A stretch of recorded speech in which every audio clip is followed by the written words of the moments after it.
Sejumlah warga di Tangerang Selatan, Banten akan mengikuti pemungutan suara lanjutan dikarenakan sejumlah TPS terendam banjir pada 14 Februari lalu. Sementara di Cirebon, Jawa Barat, 5 TPS di 2 kecamatan mendapatkan rekomendasi Bawaslu untuk pemungutan suara ulang karena terdapat 11 orang yang tidak masuk daftar pemilih tetap.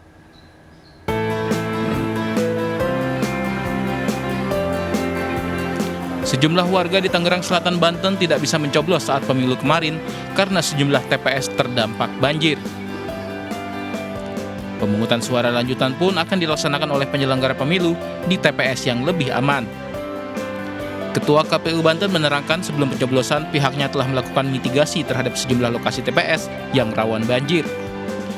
Berdasarkan hasil mitigasi tersebut, terdapat 1.003 titik lokasi TPS yang rawan terdampak banjir.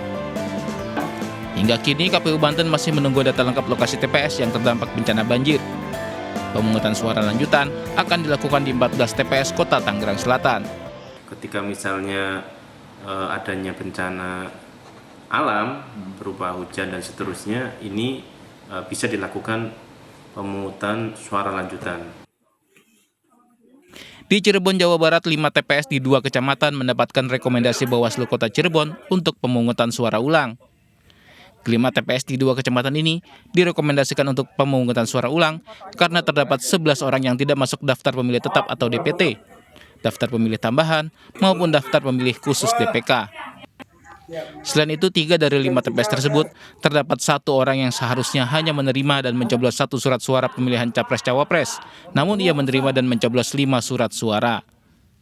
Sementara itu, Bawaslu Kota Surabaya merekomendasikan pemungutan suara ulang di 10 TPS. Memang di pihak penyelenggara di TPS itu ada terjadi kesalahan. Terus dilakukan PSU ulang dengan petugas yang sama nantinya? Iya, petugas yang sama yang kemudian secara mekanisme jajaran kami yakni Panwaslu kecamatan di 2 kecamatan tersebut memberikan rekomendasi atas supervisi Bawaslu Kota dan juga tentunya kami berkoordinasi dengan Provinsi Jawa Barat memastikan bahwa persoalan yang terjadi adalah itu terpenuhi unsurnya untuk dilakukan PSU.